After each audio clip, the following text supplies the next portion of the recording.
देखिए, सबसे पहले नेशनल इनकम निकालने के लिए ध्यान रखिएगा 3 कीवर्ड का यूज करना है, लेकिन वो सिचुएशन के अकॉर्डिंग। पहला कीवर्ड है आपका डेप्रिसिएशन। क्या है?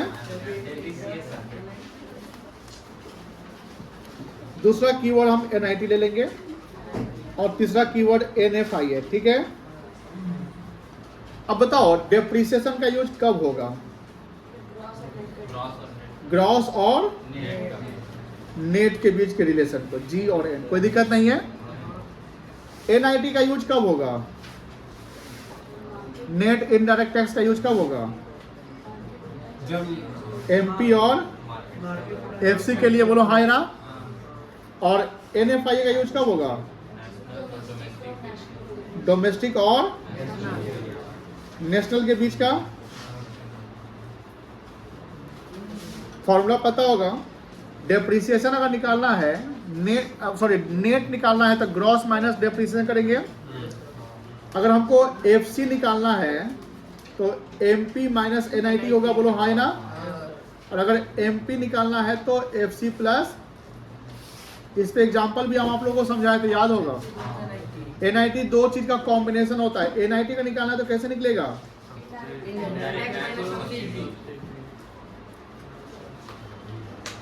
इनडायरेक्ट टैक्स माइनस, ये सब पता होगा ना आपको। इनडायरेक्ट टैक्स से मार्केट प्राइस क्या होता है? बढ़ता है, और कॉस्ट और सब्सिडी से मार्केट प्राइस क्या हो जाता है? घट जाता है। डोमेस्टिक प्लस एनएफआई ये नेशनल हो जाएगा, नेशनल माइनस एनएफआई ये डोमेस्टिक हो जाएगा। लेकिन डोमेस्टिक प्लस एनएफआई प्लस कब होगा? जब एनएफआई पॉजिटिव होगा। और अगर एनएफआई नेगेटिव हो गया तो डोमेस्टिक माइनस नेशनल एनएफआई कर लेंगे। अब एनएफआई निकलता कैसा है? कैसे है? Factor income from abroad minus factor income to abroad. कोई दिक्कत नहीं है, क्लियर है ना?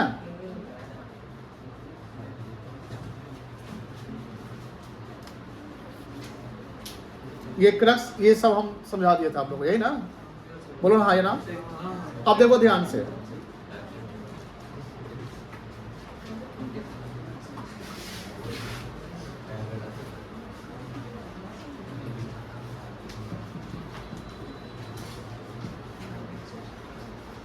नॉमिनल जीडीपी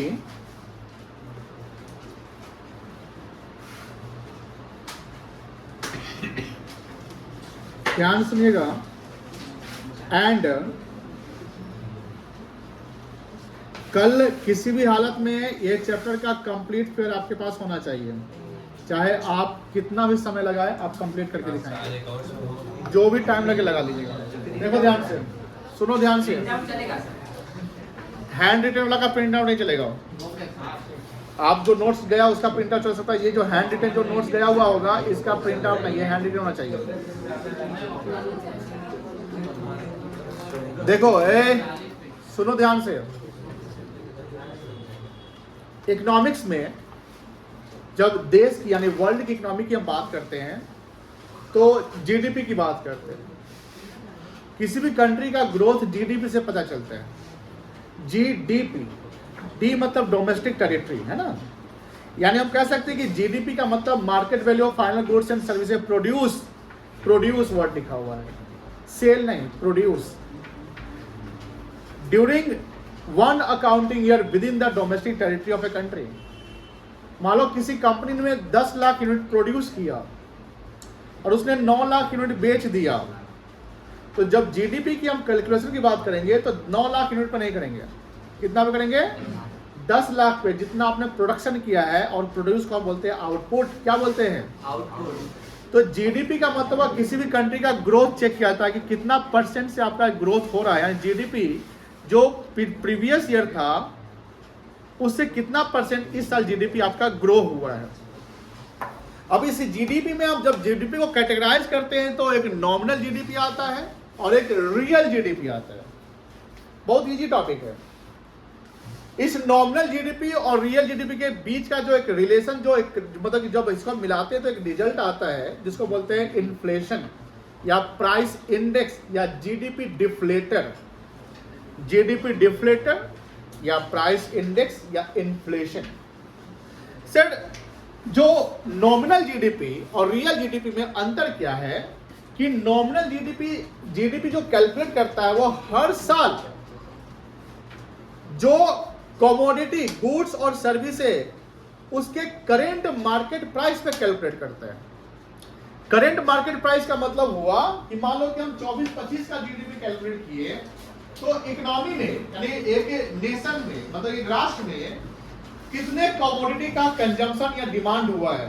जब जीडीपी की बात करते हैं तो CIGXM आता है, कंजम्पशन, इन्वेस्टमेंट, गवर्नमेंट एक्सपेंडिचर और नेट एक्सपोर्ट, ठीक है ना, वो जीडीपी में आता है। तो यहाँ बात होती है कि जब हम इसकी बात करते हैं तो एक साल में इकोनॉमी में कितना डिमांड हुआ किसी भी कमोडिटी का या किसी भी सर्विस का, उसके एक यूनिट वैल्यू होंगे या सर्विस के भी सर्विस होंगे, कितने सर्विस दिए गए और उसके रेट से जो उस साल का CMP है, उस साल का क्या है बेटा, CMP, करेंट मार्केट प्राइस, यानी 24-25 का तो 24-25 का रेट लगा दो। कितना स्मार्ट वॉच बिका, कितने कार्स बिके, कितने मोबाइल फोन बेचे, कितने कपड़ा बिका, कितना घर बिका, जमीन बिका, तो उसका CMP लगाएंगे। क्या लगाएंगे? CMP। तो नॉमिनल जीडीपी क्या कहता है? ऑल मार्केट वैल्यू ऑफ या all market price of final goods and services produced during one accounting year within the domestic territory of a country at current market price। मतलब 24-25 का जो CMP है उसके अनुसार जो जीडीपी निकाल लिया तो वो कहलाएगा नॉमिनल जीडीपी ऑफ 24-25। सर हमको 20-21 का जीडीपी निकालना हो, मान लेते हैं किस साल का 20-21 का, तो 20-21 का जो CMP रहा होगा उसमें हम उस CMP से यानी प्राइस से हम क्वांटिटी में गुना कर लिए तो नॉमिनल जीडीपी आ गया। मतलब नॉमिनल जीडीपी के लिए हमेशा याद रखिएगा प्राइस का लेना है करेंट ईयर का, जिस साल का कैलकुलेट कर रहे हैं उस साल का प्राइस, समझ आ रही है ना। अगर 20-21 का कैलकुलेट कर रहे हैं तो 20-21 का प्राइस कीजिए, 24-25 का कैलकुलेट कर रहे हैं तो 24-25 का, 21-22 का तो 21-22 का, 22-23 का तो 22-23 का। जिस साल में आप हैं, जिस साल का जीडीपी निकाल रहे हैं उस साल का आप मार्केट प्राइस लगा रहे हैं। इससे क्या पता चलता है कि देश में, कंट्री में क्या इन्फ्लेशन है, क्योंकि प्राइस में ना इन्फ्लेशन और डिफ्लेशन का कॉम्पोजिशन होता है। कोई प्राइस चेंज होता है, यानी कोई प्राइस बढ़ गया या कोई प्राइस घट गया तो आप क्या कहते हैं, इन्फ्लेट हो गया, डिफ्लेट हो गया। प्राइस बढ़ने से क्या बोलते हैं, महंगाई हो गई, ये ना बोलिए। प्राइस बढ़ने से क्या हो गया, महंगाई हो गई। प्राइस अगर घट गया तो सस्ता हो गया, डिफ्लेशन कह सकते हैं। तो प्राइस के चेंज में दो चीज आता है, इधर आएगा, इधर इन्फ्लेशन आएगा या क्या आएगा, डिफ्लेशन आएगा। तो ऐसा हो सकता है, पॉसिबिलिटी है कभी, हाँ 1-2 साल के लिए ये कभी भी जो प्राइस में चेंज, हम ये नहीं कह सकते 10 साल तक चेंज कोई चीज नहीं होता है। हाँ 10 साल में आइए जाएगा, हाँ 1 साल में कह सकते हैं कि 1 साल तक जैसे सेम रह सकता है। 1-2 साल तक बहुत सारा सर्विस होता है, मतलब कोई डॉक्टर का कंसल्टिंग फी तो 2 साल से सेम रखे हुआ 3 साल से ऐसा हो सकता है, हो सकता है। मान लो कि जैसे कोई किराए का मकान में रहता है तो उसका लैंडलॉर्ड बोलता है कि हम 2 साल पे बढ़ा देंगे, जैसे हम मेरा रेंट जो है ना 2 साल पे बढ़ जाता है, 1 साल पे नहीं बढ़ता है। तो हम कह सकते हैं कि इस साल जो है अगले साल वही रहेगा। तो आप कह सकते हैं कि टेम्पोररी पीरियड में, शॉर्ट पीरियड टाइम में आपके प्राइस फिक्स हो सकते हैं, लेकिन जब लॉन्ग पीरियड टाइम में जाएंगे तो प्राइस हमेशा क्या होगा, वोलेटाइल होगा, चेंज हो जाएगा, कोई दिक्कत नहीं है। तो नॉमिनल जीडीपी की बात करते हैं तो नॉमिनल जीडीपी में ध्यान रखिएगा quantity into current market price, जहां इन्फ्लेशन और डिफ्लेशन के रिलेशन को शो करता है। कौन शो करता है, नॉमिनल जीडीपी। लेकिन हम किसी देश का ग्रोथ या उसकी सोसाइटी का वेलफेयर और हमको पता करना है तो नॉमिनल जीडीपी से पता नहीं चलेगा, वो पता चलेगा रियल जीडीपी से। सर रियल जीडीपी से कैसे पता चलेगा? रियल जीडीपी में ध्यान रखिएगा नंबर ऑफ क्वांटिटी कितना से चेंज हुआ है। जैसे मान लो कि 20-21 में इंडिया में 20 लाख कार बिका, मान लेते हैं 20-21 में इंडिया में कितना कार बिका, 20 लाख। उस कार में लग्जरियस सब टाइप के कार आ गए। जब हम 24-25 का जीडीपी कैलकुलेट करते हैं, मान लो रियल जीडीपी की बात करते हैं, तो उसमें पता चला कि कितना कार बिका था 20-21 में, 20 लाख। आप 24-25 देख रहे हैं तो 40 लाख कार बिका इंडिया में। सोचिएगा 20-21 24-25 कितने साल का गैप है? 4 साल का। 20-21 में 20 लाख कार बिका और 24-25 में 40 लाख कार बिका, जिसमें फॉरेन कंट्री का भी, फॉरेन कंपनी का भी कार बिका। फॉरेन कंपनी का जो सीईओ सब होगा वो ये एनालिसिस करेगा नहीं करेगा? उसके नंबर ऑफ कार 4 साल में 2 गुने हो गए होंगे एवरेज करें तो। अगर 20 से 40 हो गया तो एवरेज करेंगे तो डबल हो गया। हर कंपनी मान लो कि 2 गुना बेच रहा है 4 साल में ही, तो उसके 4 साल में प्रॉफिट डबल हो गया कि नहीं हो गया? अब 4 साल में डबल का मतलब 25% हर साल बढ़ागा। 25 चौका 100, बोलो हाँ, यहाँ 100% लाइट आ गया लगता है। अब यहाँ ध्यान रखिएगा कि अब फॉरेन कंट्री का जो लीडर होगा, फॉरेन कंपनी का जो सीईओ होगा, वो इंडियन मार्केट पे क्या फोकस कर रहा होगा कि इंडिया के लोगों का। अब मुझे बताइए कि 20-21 से जब 24-25 में आप कंपेयर कर रहे हैं तो आप क्या देख रहे हैं कि इंडिया के लोगों का लिविंग स्टैंडर्ड क्या होगा? बढ़ा कि घटा? वेलफेयर बढ़ा ही घटा? अगर पहले 20 लाख लोग कार खरीदते थे, मैं 20 लाख फैमिली कार खरीदता था हर साल। अब जिसका कार ऑलरेडी है तो कार थोड़ी हर साल खरीदेगा, तो 20 लाख एडिशनल फैमिली ने कार खरीदा 20-21 में। लेकिन जब 24-25 में आते हैं तो 20 लाख फैमिली नहीं, एडिशनल 40 लाख फैमिली ने कार खरीदा। मतलब इंडिया में हम कह सकते हैं कि गरीबी थोड़ी सी, या मिडिल जो लोअर मिडिल क्लास के होंगे वो मिडिल क्लास में या अपर मिडिल में आएंगे। दैट्स व्हाई उसने कार खरीदा। पहले 20 लाख के पास पावर था खरीदने का, अब 40 लाख के पास पावर है। हमारे देश की सोसाइटी का वेलफेयर हो रहा है। मान लो कि आप जैसे एयर ट्रेवल की बात करते हैं तो यानी इंडिया में जानते होंगे कि 140 करोड़ पॉपुलेशन है, तो कोई सोचता होगा कि यहाँ पर मार्केट बहुत बड़ा है, सब फ्लाइट से जाएगा। ऐसा तो नहीं है, क्योंकि गरीबी भी बहुत ज्यादा है। अब कोई फ्लाइट से अगर जा रहा है मतलब कि वो अपर मिडिल में होगा या मिडिल में होगा तो जा रहा होगा, अदरवाइज तो नहीं जाएगा। लोअर मिडिल में फ्लाइट तो अफोर्ड इमरजेंसी में कर लेगा, लेकिन ऐसे तो नहीं कर सकता ना। तो अब जो कंपनी जो मतलब कि जो कंपनी होगी, जैसे आकाशा हो गया, इंडिगो हो गया, जेट एयरवेज हो गया, स्पाइस जेट हो गया, आपको एयर इंडिया हो गया, बहुत सारे कंपनी, वो भी क्या करेंगे? चेक करेंगे कि नंबर ऑफ पैसेंजर्स 20-21 में कितने थे, 24-25 में कितने हैं। अब मान लो कि 20-21 में मान लो कि 10 करोड़ लोग ट्रैवल किया पूरे साल भर में, 24-25 में 25 करोड़ लोग ट्रैवल कर रहा है। इसका मतलब लोगों का लिविंग स्टैंडर्ड क्या हुआ है? बढ़ा है। लोगों के परचेजिंग पावर क्या हुए हैं? बढ़े हैं। लोगों का कंजम्पशन क्या हुआ है? बढ़ा है। तो जब कंजम्पशन बढ़ेगा तो ऑब्वियसली इन्वेस्टमेंट भी तो बढ़ेगा, क्योंकि कहीं ना कहीं पहले 15 करोड़ का डिमांड पूरा कर रहा था प्रोड्यूशन, अब 40 करोड़ का अगर डिमांड होगा तो 40 करोड़ के लिए आपको प्रोडक्शन करने पड़ेंगे, तो इन्वेस्टमेंट तो बढ़ाना पड़ेगा। मेरी बात समझ आ रही है ना? तो रियल जीडीपी क्या कहता है कि प्राइस को हम एक समय के लिए कांस्टेंट रख देते हैं, यानी 20-21 के प्राइस को हमको कंपेयर अगर 24-25 से करना है तो 24-25 से जो जीडीपी कैलकुलेट करेंगे उसमें प्राइस हम 20-21 का ही लेंगे कंपेयर करने के लिए। मतलब CNP of 2021 and the CNP of 2024-25 will be same. मतलब कि हम जो 24-25 में अगर है वो मेरा करेंट ईयर है, उसमें प्राइस हम प्रीवेलिंग बेस के निकालेंगे। प्रीवेलिंग में बोल रहा हूं, प्रीवियस नहीं बोल रहा हूं। प्रीवेलिंग और प्रीवियस में अंतर होता है। प्रीवेलिंग का मतलब हुआ कि जो बेस आप जिसको आप एज्यूम करते हो, जिससे आप कंपेयर करते हो, आप 24-25 में आगे 20-21 को कंपेयर कर रहे हो, 23-24 को कंपेयर नहीं कर रहे हो। तो हमने बेस मान लिया 20-21 को, किसको बेस मान लिया? 2021 को। तो 2021 में मान लो कि इसका प्राइस इतना, इसका प्राइस इतना, यानी वही प्राइस को हमने यहां उठाया।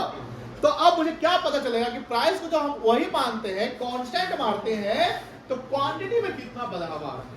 अगर क्वांटिटी किसी के ग्रोथ को देखना है तो क्वांटिटी पे चेक करिए ना, किससे फोकस करिए? क्वांटिटी पे, कि कार की संख्या 20 से 40 हो गई। एयर ट्रेवल पहले 1.5 करोड़ करते थे, अब मान लो कि 4 करोड़ कर रहे हैं। पहले आईफोन खरीदने की संख्या इतनी थी, अब इतनी हो गई। हाँ कह सकते हैं, पहले फ्लैट इतने लोग खरीदे, अब इतने लोग खरीद रहे हैं, कह सकते हैं ना। तो सर यहाँ नंबर्स पे ध्यान देंगे। किस पे ध्यान देंगे बेटा? नंबर। इंडियन, इसका मतलब क्या हुआ? क्वांटिटी पे ध्यान देंगे। तो क्वांटिटी, तो क्वांटिटी यानी देखो ध्यान से, जैसे जैसे क्वांटिटी में बढ़ावा आएगा, समझ लो कि रियल जीडीपी है। रियल जीडीपी में क्या होता है? प्राइस कांस्टेंट होगा, बोलो हाँ ना। और नॉमिनल जीडीपी प्राइस क्या होगा? करंट प्राइस होगा, जो प्राइस जिस साल का है। तो नॉमिनल जीडीपी और रियल जीडीपी में क्या है कि इन्फ्लेशन डिफ्लेशन कौन दिखा रहा है? नॉमिनल जीडीपी, क्योंकि वहां प्राइस चेंज हो रहा है। लेकिन रियल जीडीपी में social welfare, growth of a nation दिखा रहा है, क्योंकि वहां पर क्वांटिटी बढ़ रही है। आज टेस्ला सबसे अधिक किस कंट्री से कमाती होगी, बता सकते हैं? यूएस से कमाती है। लेकिन सेकेंड जो सबसे अधिक बेनिफिशियल कंट्री अगर टेस्ला के लिए तो कौन सी कंट्री है? चाइना है। चाइना की कंपनी है BYD। आज टैरिफ लगने से टेस्ला को भारी नुकसान हो रहा है और हुआ भी है, और BYD को फायदा होगा। कैसे कि टेस्ला जो चाइना में सामान बेचेगी उसके कार तो महंगे हो जाएंगे टैरिफ के कारण, क्योंकि चाइना भी 84% टैरिफ लगा दिया। मेरे पूरा सेंटेंस को सुनिए। यूएस ने चाइना पे 104 लगाया, चाइना 34 लगाया था, 50 ऊपर आया तो बोलता है कि हम भी 50 बढ़ा देते हैं, तो 34 + 50 कितना हुआ है? मतलब कि अगर जो वैल्यू जितनी रही होगी यूएस प्रोडक्ट की चाइना में, उसे सीधे 50% का इजाफा हो गया। अब बताइए, आपका बजट रहा होगा टेस्ला का, आप चाइनीज है, और आपका बजट होगा कि हमको 50 लाख में गाड़ी खरीद लेना है। अब 50 लाख में 50% जोड़िएगा तो 25 लाख यानी 75 लाख, आपका बजट तो खराब हो गया। बोलेगा ना आप BYD खरीद लेते हैं, है कि नहीं है? तो चाइनीज कस्टमर को अट्रैक्ट कौन कर रहा है? चाइनीज कंपनी जो BYD है। BYD के कार आपको इंडिया में भी देखने को मिलेगा, मुजफ्फरपुर में नहीं देखेगा, मुंबई में दिख जाएगा। तो BYD जो अभी यूएस की कंपनी टेस्ला को बीट कर दिया, और 2024-25 में जो कार बेचने में जो नंबर्स जो काउंट किए गए हैं उसमें टेस्ला से ज्यादा कौन बेचा है? अब BYD चाइना में बहुत बेच रहा है। तो आप कह सकते हैं कि नंबर ऑफ कार्स अगर BYD टेस्ला का अगर ज्यादा से इंडिया में ज्यादा बिकेंगे तो यहाँ के लोगों की परचेजिंग पावर बढ़ रही है ना। इससे क्या पता चल रहा है? रियल GDP की नॉमिनल GDP? रियल। तो रियल किससे फोकस कर रहा है? नंबर्स पे। किससे? बोलो, नंबर्स पे। नॉमिनल किससे फोकस कर रहा है? CMP पे। कोई दिक्कत? बोलो ना। CMP तो मैंने बोला करेंट मार्केट प्राइस। ये बच्चा लोग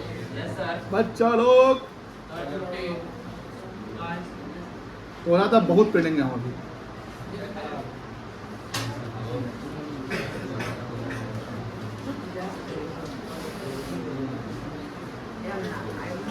स्क्रीन पर कुछ दिख रहा है? तो देखो, नहीं दिख रहा है तो हो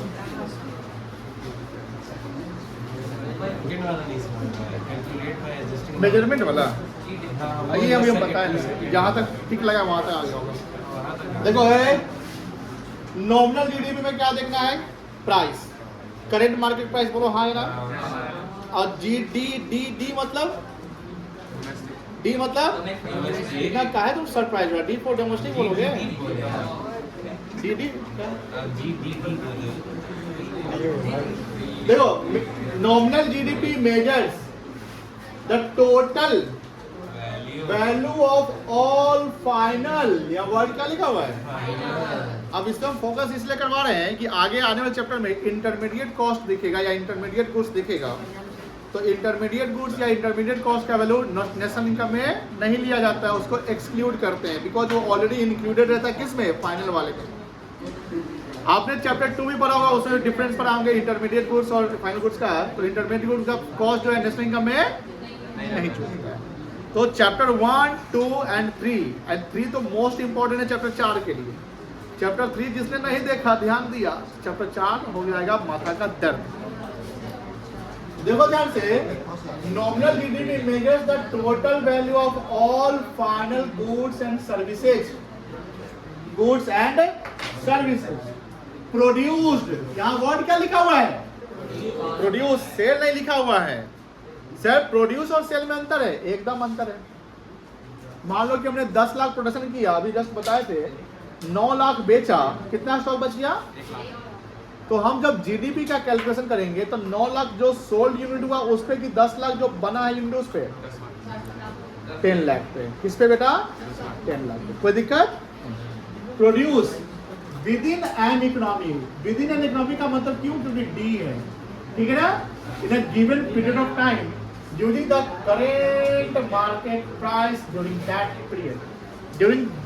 पीरियड। अगर 24-25 में है तो उस साल का प्राइस, 20-21 में तो किस साल का प्राइस लेंगे? अगर 20-21 में तो किस साल का प्राइस लेंगे? 20-21 का ही लेंगे। 18-19 में है तो 18-19 का लेंगे।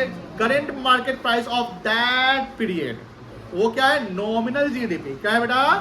Nominal GDP। अब आ जाइए रियल GDP पे। सॉरी ये नहीं ना पढ़ा है, ये पढ़िए। It reflects the price at which goods and services are actually sold at the time of production, meaning that it is affected by change in price level. Change in price यानी nominal GDP किससे change होगा, affect होगा price से, यानी inflation या बताइए ऋषभ सिंह बताओ, inflation और डिफ्लेशन जो आता है वो एग्रीगेट डिमांड और एग्रीगेट सप्लाई के बीच में आता है। तो इन्फ्लेशन कब आएगा बता सकते हैं, बताइए। एडी और एस में कौन ज्यादा होगा तो इन्फ्लेशन होगा, आराम से। डिमांड ज्यादा होगा तो क्या होगा, यानी जब एग्रीगेट डिमांड ग्रेटर देन किससे होगा तो क्या आएगा, ये बताए होंगे हम। अब ध्यान रखिएगा, इन्फ्लेशन का मतलब महंगाई, आपको रटना नहीं है, कोई भी चीज समझने है, ठीक है ना। हाँ, जहां बोलेंगे रटने के लिए कोई वर्ड वगैरह तो आपको रटना है। हमने जैसे इन्फ्लेशन का मतलब महंगाई समझना है। अब इकोनॉमी का लेमैन मैंने समझो कि महंगा कोई चीज कब होता है, जब उसके डिमांड ज्यादा होता है। तो ऑब्वियस बात है कि हम नेशनल इनकम मैक्रो पढ़ रहे हैं तो यहाँ इंडिविजुअल डिमांड नहीं ना देखेंगे, एग्रीगेट डिमांड देखेंगे। अगर इंडिविजुअल डिमांड है तो माइक्रो हो गया, तो यहाँ एग्रीगेट डिमांड और एग्रीगेट सप्लाई। तो जब डिमांड ज्यादा और सप्लाई कम हो पा रहा है तो वो इन्फ्लेशन का रोल पकड़ रहा है। और इसी का उल्टा क्या कहलाएगा, डिफ्लेशन, मतलब मंदी टाइप का कह सकते हैं। यहाँ प्राइस गिर रहा है तो प्राइस कब गिरेगा, जब डिमांड क्या हो जाएगा, तो एडी लेसर देन क्या, कोई दिक्कत नहीं है। चलिए ये सब पढ़ने हम लोग को। एक्सेस डिमांड हो गया ये वाला, ये हो गया आपका एक्सेस डिमांड जहाँ इन्फ्लेशन है, और ये होगा डेफिसिट डिमांड या डेफिशिएंट डिमांड जो डिफ्लेशन है। तो यहाँ बात होती है कि जो प्राइस जब चेंज होगा तो आपको पता है कि प्राइस हमेशा बढ़ेगा ही, प्राइस गिर भी तो सकते हैं ना। चलिए अब आइए रियल पे। It measures the total value of all final goods and services. सारा लैंग्वेज वही लिखा हुआ है, एक ही चेंज रहेगा। Produce within an economy in a given period but using the constant price of choosing base year, base year, not the earlier year, not the previous year. Sir अगर मान लीजिए कि 24-25 का कंपैरिजन 23-24 से ही कर रहे हैं तो बेस ईयर 23-24, हमको जिस साल से कंपेयर करना है ना वही मेरा बेस हो जाएगा, चाहे वो 10 साल पुराना क्यों ना हो। सकता है कि जैसे आप जीडीपी मेजर कंपेयर करते हैं तो 10 साल से भी कर सकते हैं कि 10 साल पहले मेरा जीडीपी का रेशियो क्या था, आज क्या है। मान लो 10 साल पहले कोई क्वांटिटी 10 लाख खरीदाता था, आज 40 लाख खरीदाता है, तब कहें 10 साल में 4 गुना बढ़ गया। अब कोई चीज़ घट गया, मान लो सर हमेशा बढ़ेगा ही क्वांटिटी, तो ऐसा नहीं है। बहुत सारी कंट्री जैसे श्रीलंका की बात करते हैं हम, अफगानिस्तान की बात करते हैं, सीरिया की बात करते हैं। श्रीलंका में आप सुनोगे कि इन्फ्लेशन बहुत ज़्यादा बढ़ गया, कि लोगों के पास पैसे नहीं है, नहीं है। तो बात यह कि ऐसा नहीं कि डिमांड हमेशा हर चीज़ का बढ़ेगा ही, डिमांड कम भी सकता है। अगर किसी का जैसे सब्स्टिट्यूट में देखते हो ना कि किसी का डिमांड बढ़ता है तो किसी का डिमांड भी क्या होता है, कम करना। अगर आप मानो कि अगर कोई पर्सन अगर एप्पल के प्रोडक्ट की तरफ मूव कर रहा है तो ऑब्वियस बात है कि जो अलग जो दूसरे ब्रांड का कंपनी का फोन है उसके प्राइस क्या हो रहा है, घट रहा है। लेकिन ध्यान रखेंगे जब हम बहुत ध्यान रखना, जब क्वांटिटी की बात करते हैं तो नंबर ऑफ फोन्स देखते हैं, नंबर ऑफ ब्रांडेड फोन्स नहीं देखेंगे, क्योंकि हमको नेशनल जो होल इकोनॉमी की बात करनी है। कोई दिक्कत नहीं है। रियल जीडीपी और नॉमिनल समझ गए। अब देखिए सेकेंड पैरा क्या है यहाँ पर, by holding the price constant.